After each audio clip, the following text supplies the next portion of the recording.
Good evening, Maple. And it is evening. It's actually just gone 10:30 at night.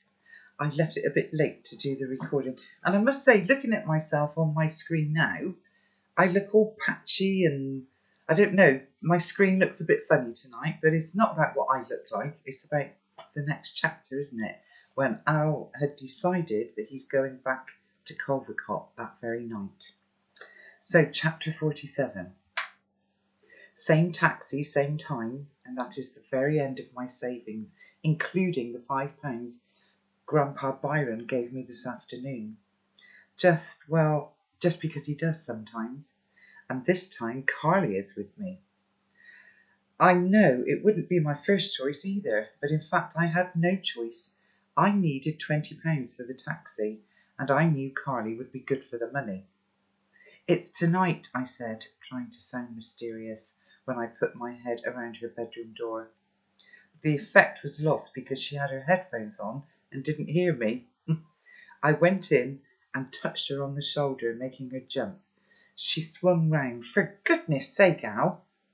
It's tonight, I repeated, and her expression changed from one of fury to one of awe. There's no moon, so we have to go back to Culvercott tonight. Oh, what do I need to bring? Well, I'm £20 short on the taxi fare, but we'll need some other things as well. Some candles for a start and a lighter, and I was a bit stuck as to what to say, so I made something up. Oh, and a mirror. A mirror? Yes, I'll see you downstairs at 12:30, trying to sound very mysterious. We avoid each other mostly for the rest of that Sunday evening. Mum and Steve go to bed as normal, and at 25 minutes past midnight, I hear Carly's bedroom door open and the sound of her footsteps padding down the stairs. At 12:30, we're in the taxi, and it's only then that Carly pushes back the hood on her top, and I see she's done herself out in full-on goth-style makeup, black lipstick, the works. I say nothing, but the look on my face must have given it away. What, says Carly, what, do you think it's too much? No, not really. I mean, you wanted to look nice for Dad, yeah? She gave me a puzzled frown, and I dart my eyes towards the taxi driver. She picks it up. Oh, yeah, to see Dad, right. And then she shuts up for the rest of the journey, plugging her earbuds in and listening to music. When we get there and I've paid the driver and asked him to wait for us for half an hour, we start walking towards the patch of bushes in front of the old house. What happens now, Al? I need to keep her busy and occupied while I go into the bunker and start taking out the equipment that's in there. Did you bring the mirror? From a pocket she pulls out a small handbag mirror. Perfect. Light a candle and position the mirror so that the candle reflects into it. This is total mumbo-jumbo, of course, but it sounds like the sort of thing they do in seances. Meanwhile, I'm going in there to get some of Dad's stuff. Carly looks alarmed. Stuff? What sort of stuff? Oh, just some computery type of things. So what's it doing here still? It was kind of hidden. I have to get it back, you see, because, well, I just do. Poor, I know, but it seems to satisfy Carly, who nods seriously. I then add, it was a prized possession of his. That's why we need it. It is imbued with his aura. Carly's still nodding slowly, but she has the candle in front of the mirror, and she has lit it. Picture, Al. Go on. This is going on Facebook. And she hands me her phone and sits cross-legged behind the candle arrangement, posing while I have to take a picture. Great, she says, great. When I hand her back her phone, I'll send it to you. Everything is dark in the driveway, but something's missing. Where the Skoda stood is now an empty space. They're out. Graham and Bella are out, which is great. It means I'm less likely to get caught. On the other hand, anyone who's still out at 1 a.m. is likely to be coming back soon and catch me in the act of robbing their garage. There isn't really time to consider all of this. So I ease open the crack in the garage door and groan inwardly. Oh, there is the Skoda, parked right over the planks covering the concrete stairs. There's no way I can get access to the bunker, although, squeezing through the gap in the door, I try the handle of the driver's door and it's not locked. I ease the double garage doors open and then stand, wondering how I'm going to get the car out. I can release the handbrake and put the car in neutral and push it out of the garage silently, where the slight downward slope of the driveway will carry it into the road. Only I will have no control over it at all. It might swerve and crash into the gatepost, or it might not stop when it gets to the road and carry on and hit something else.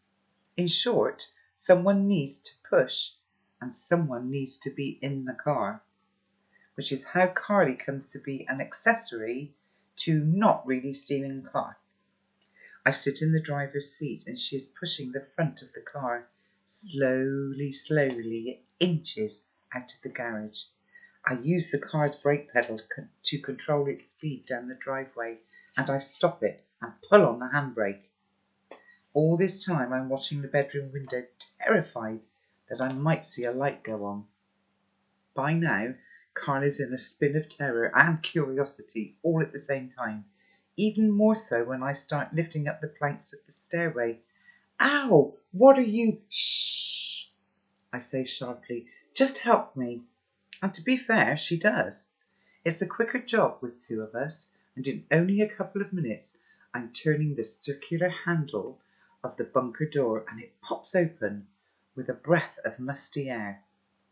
Carly puts her head in the door and gives a low whistle.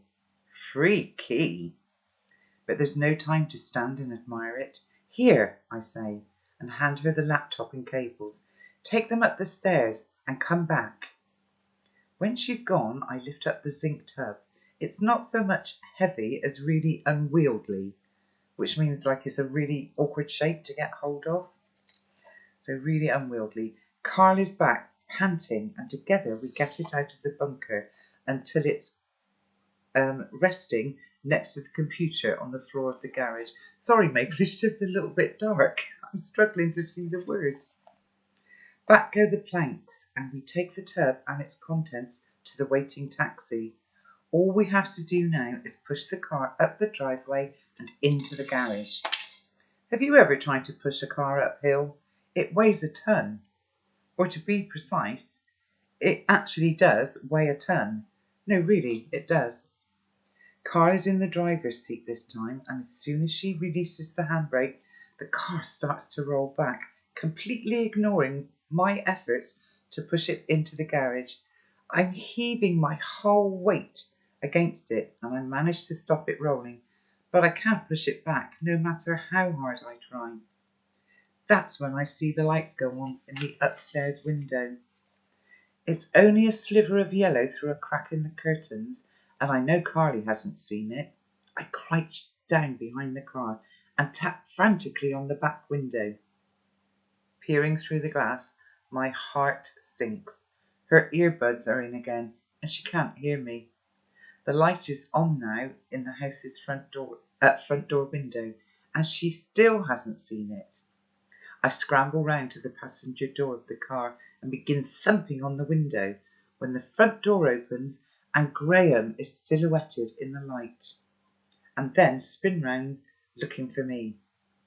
I hear the clank of the car's central locking system. Graham has locked her in the car with his remote key. Meanwhile, I'm backing out of the driveway, shielded from his sight by the car and the hedge. Bella, calls Graham back into the house, we've got ourselves a thief. He walks towards the car, clutching his dressing gown around him, and looks in. Oh, it's only a young un as well. What will the police say, I wonder? Was that you earlier today in our cellar, was it? I'm watching this unfold from a position of relative safety when Graham takes out his mobile and starts talking to the police. 15 minutes?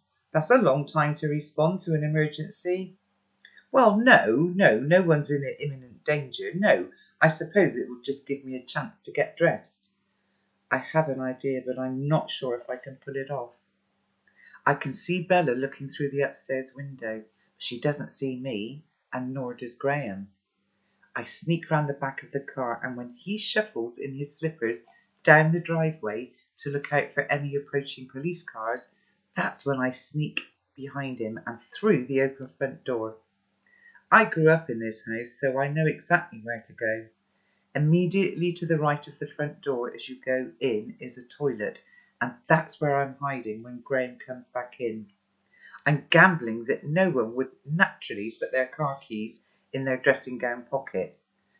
To my relief, I hear the chink of his keys on the table by the front door, and then his footsteps going up the carpeted stairs. "Quarter of an hour, they say, love," he calls to Bella.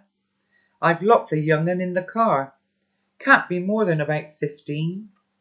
And then I'm out, picking up the keys as silently as I can and opening the front door slowly, slowly.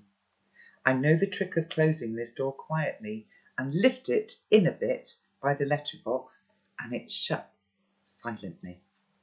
I can see Carly staring astonished as I come out the front door, and I'm about to click the remote key to let her out when I stop. It's gonna go blip if I do that. I turn and insert the house key into the front door's lock and lock the door, leaving the keys dangling. Only then do I press the button on the car keys. The connect lights on the car flash, and sure enough there's a little blip which echoes in the street silence. Immediately Carl is out, and I'm next to her, running down the driveway. I half turn, keeping my face partly obscured, and see a furious Graham pounding on his bedroom window, followed a few seconds later by the sound of the front door rattling. His next move will be to go out of the back door and through the garage.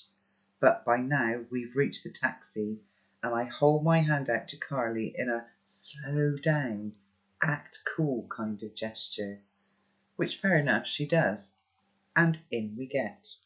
It's not until we're out onto the coastal road that she holds her hand up and we exchange a silent high five.